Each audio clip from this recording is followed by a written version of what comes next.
चलिए जानते हैं भारत के हर जिले और हर इलाके की तेज रफ्तार और बड़ी खबरें केवल 5 मिनट के अंदर। तो वीडियो को लाइक कर दीजिए और चैनल को सब्सक्राइब भी कर लीजिए ताकि आपको हर बड़ी अपडेट समय पर मिलती रहे। प्रधानमंत्री कार्यालय यानी पीएमओ का नया नाम अब सेवा तीर्थ होगा।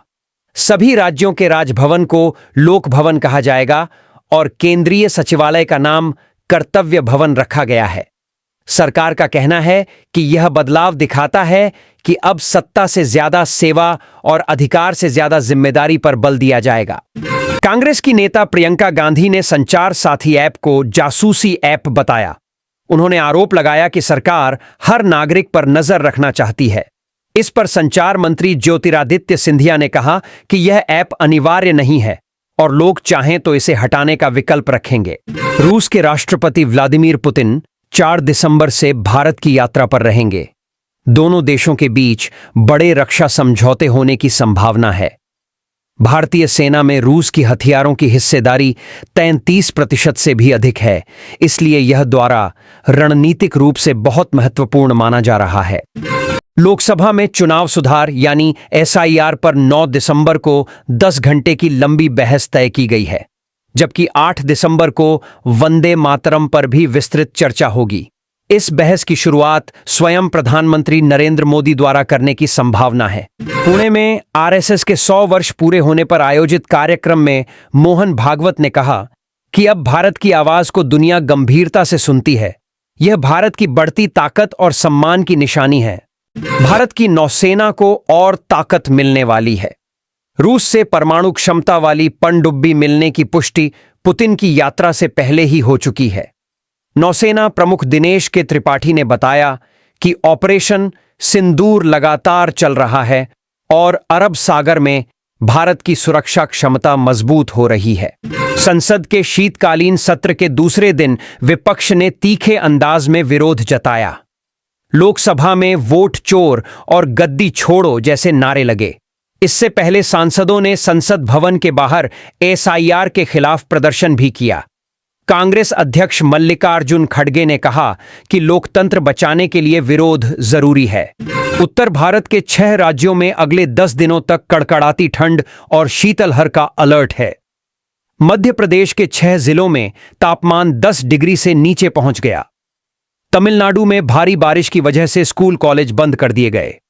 दिल्ली एनसीआर में भी स्मॉग की मोटी परत छाई है और एक्यूआई 400 के आसपास दर्ज हुआ है। रक्षा मंत्री राजनाथ सिंह ने कहा कि पंडित नेहरू सरकारी पैसों से बाबरी मस्जिद बनवाना चाहते थे, लेकिन सरदार पटेल ने उन्हें रोक दिया। उन्होंने कहा कि स्टैच्यू ऑफ यूनिटी से पटेल को सच्चा सम्मान मिला। श्रीलंका में बाढ़ राहत के लिए पाकिस्तान की ओर से भेजे गए खाने के पैकेट पर अक्टूबर 2024 की एक्सपायरी डेट लिखी होने से बड़ा विवाद खड़ा हो गया है। स्थानीय लोगों और सोशल मीडिया पर पाकिस्तान की खूब आलोचना हो रही है। भारत इजराइल से ऐसे ड्रोन खरीदने जा रहा है जो 35,000 फीट की ऊंचाई तक उड़ सकते हैं और 45 घंटे तक लगातार उड़ान भर सकते हैं। इसके कुछ उत्पादन भारत में भी हो सकते हैं। इससे पाकिस्तान की नींद उड़ गई है, क्योंकि भारत की हवाई निगरानी और मजबूत होगी। उत्तर प्रदेश बिजली विभाग को नया अध्यक्ष इसी हफ्ते मिलने की उम्मीद है। वहीं खबर है कि मध्य प्रदेश के कुछ विधायकों द्वारा एसआईआर पर कम रुचि दिखाने से संघ काफी नाराज है। पश्चिम बंगाल में एसआईआर को लेकर माहौल लगातार तनावपूर्ण हो रहा है। कई बीएलओ ने प्रदर्शन किए। यूपी के संभल में एक असिस्टेंट बीएलओ की नींद में ही मौत हो गई। अब तक 7 राज्यों में कुल 29 बीएलओ अपनी जान गंवा चुके हैं, जिसमें सबसे अधिक 9 मौतें मध्य प्रदेश में हुई हैं। देश के निजी मेडिकल कॉलेजों में करोड़ों रुपए के घोटाले का पर्दाफाश हुआ है। 9 राज्यों में 15 ठिकानों पर छापे पड़े और सरकारी कर्मचारियों व दलालों की मिलीभगत सामने आई है। इसे मनी लॉन्ड्रिंग से जोड़कर देखा जा रहा है। सपा प्रमुख अखिलेश यादव ने कहा कि भाजपा निजता पर हमला कर रही है। उन्होंने संचार साथी ऐप को आम लोगों की गोपनीयता के खिलाफ बताया और कहा कि जिनका इतिहास मुखबिरी का रहा हो, वे जासूसी करने से कैसे बचेंगे। ईडी ने 2000 करोड़ रुपए के कप सिरप घोटाले की जांच तेज कर दी है। कई रसूखदार लोग इसमें शामिल बताए जा रहे हैं और जांच एजेंसी का कहना है कि अब बड़े चेहरों के नाम भी सामने आएंगे। देश भर के एयरपोर्ट पर साइबर अटैक की पुष्टि सरकार ने कर दी है। बताया गया कि विमानों को गलत जीपीएस सिग्नल भेजे गए। इसी वजह से दिल्ली में पिछले महीने 800 से ज्यादा उड़ानें लेट हुई थीं। इस मामले पर सुरक्षा और जांच और कड़ी की जा रही है। कनाडा में खालिस्तान समर्थकों द्वारा भारत विरोधी प्रदर्शन किया गया। उन्होंने प्रधानमंत्री मोदी और रक्षा मंत्री राजनाथ सिंह के पुतले पर हिंदू टेररिस्ट लिखकर विरोध जताया और पाकिस्तानी झंडे भी लहराए। सुप्रीम कोर्ट ने कहा कि डिजिटल अरेस्ट जैसे बढ़ते साइबर अपराधों की जांच सीबीआई करेगी। कोर्ट ने सभी राज्यों को जांच में सहयोग करने का आदेश दिया है। कर्नाटक में सीएम और डिप्टी सीएम के बीच जारी विवाद को शांत करने के लिए आज फिर नाश्ते की मुलाकात हुई। दोनों नेताओं ने कहा कि वे एकजुट हैं और सरकार विकास पर पूरा ध्यान देगी। दिल्ली और मुंबई एयरपोर्ट पर बकाया राशि की वजह से यात्री शुल्क बढ़ने की आशंका है। टिकटें 22 गुना तक महंगी हो सकती हैं, जिससे यात्रियों पर बड़ा बोझ पड़ेगा। भारतीय नौसेना को जल्द परमाणु हथियारों से लैस तीसरी पनडुब्बी आईएनएस अरिधमान मिलने जा रही है। नौसेना प्रमुख एडमिरल दिनेश त्रिपाठी ने कहा कि पूरी तरह स्वदेशी न्यूक्लियर बैलिस्टिक सबमरीन जल्द ही नौसेना बेड़े में शामिल होगी, जिससे हिंद महासागर में भारत की सुरक्षा और ज्यादा मजबूत होगी। ऑपरेशन सिंदूर के बाद पाकिस्तान में फिर से आतंकी समूह सक्रिय होते दिख रहे हैं। बीएसएफ ने बताया कि पाकिस्तान ने कई छिपे हुए लॉन्च पैड बना लिए हैं। आईएसआई के इशारे पर शहजाद भट्टी भारत में युवाओं को आतंकवाद की ट्रेनिंग दे रहा था। हाल ही में पकड़े गए 3 अंतर्राष्ट्रीय आतंकियों से महत्वपूर्ण राज्य सामने आए हैं।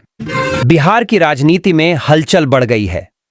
आरजेडी विधायक भाई वीरेंद्र का दावा है कि चिराग पासवान की पार्टी के कई विधायक उनसे बातचीत कर रहे हैं।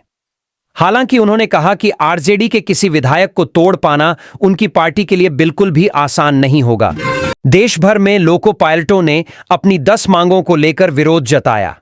उनका कहना है कि वे मानसिक तनाव और लंबे ड्यूटी आवर्स में काम करते हैं और कई बार 48 घंटे तक भूखे रहकर ट्रेनें चलानी पड़ती हैं।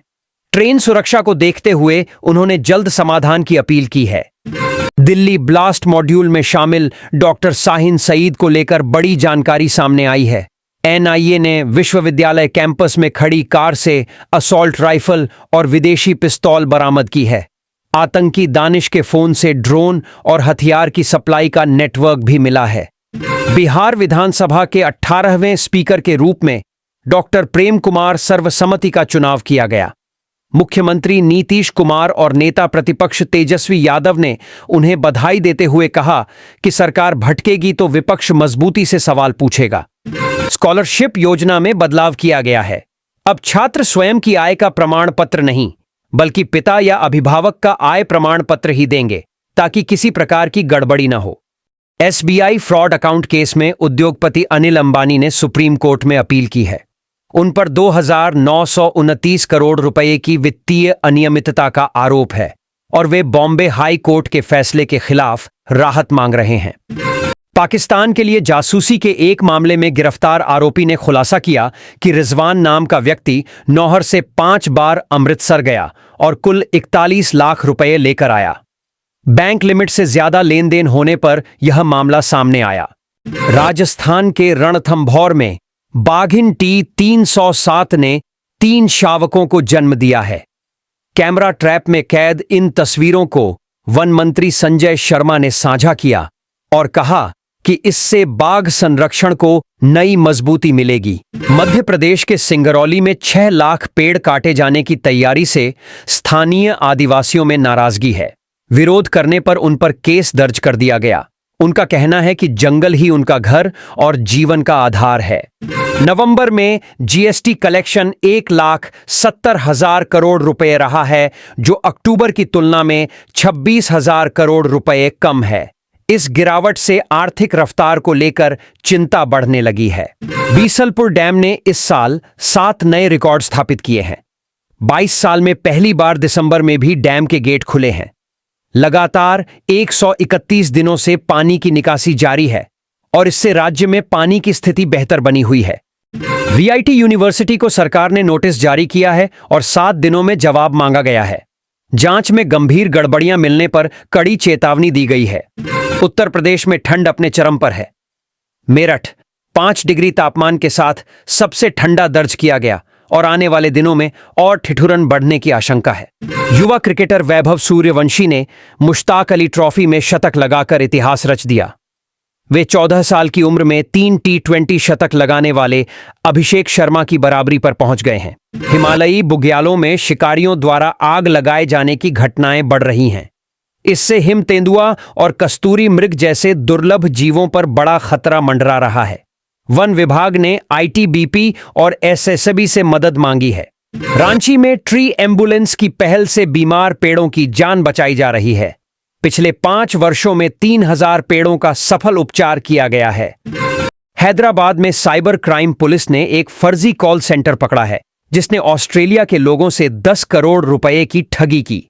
9 आरोपी गिरफ्तार किए गए हैं और इलेक्ट्रॉनिक सामान जब्त किया गया है।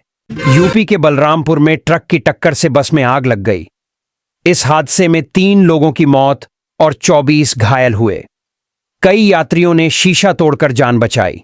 फिल्म अभिनेत्री माधुरी दीक्षित ने सोशल मीडिया पर अपने आइकॉनिक गानों पर डांस कर प्रशंसकों का दिल जीत लिया।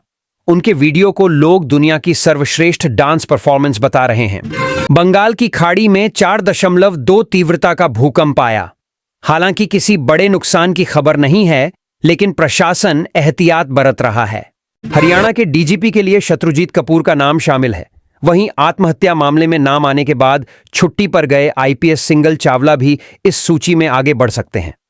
डॉलर के मुकाबले भारतीय रुपया अब तक के सबसे कमजोर स्तर पर पहुंच गया है। रुपये की कीमत गिरकर 79 रुपये 79 पैसे पर पहुंच गई है। विदेशी निवेशक लगातार पैसा निकाल रहे हैं, जिससे दबाव बढ़ रहा है। नवंबर में UPI से कुल 26,32,000 करोड़ रुपए का लेन देन हुआ है। सालाना आधार पर 32% की बढ़ोतरी हुई है, जिससे डिजिटल अर्थव्यवस्था की प्रगति साफ दिख रही है। 10,000 से 1 लाख रुपए की कीमत वाले नए स्मार्टफोन लॉन्च होंगे, जिनमें 200 मेगापिक्सल कैमरा और 7000 mAh बैटरी जैसी हाईटेक सुविधाएं दी जाएंगी। सभी फोन में साइबर सिक्योरिटी ऐप पहले से मौजूद रहेगा। सैमसंग ने भारत में नया 5G टैबलेट लॉन्च किया है, जिसमें तेजी से चार्ज होने वाली बड़ी बैटरी और आकर्षक छूट ऑफर भी शामिल है। इसे बाजार में अच्छी प्रतिक्रिया मिलने की उम्मीद है। BMW FF 450 GS adventure bike 19 दिसंबर को लॉन्च होगी। इसमें 48 हॉर्स पावर का जबरदस्त इंजन होगा और इसकी टॉप स्पीड 160 किलोमीटर प्रति घंटा तक रहने का अनुमान है।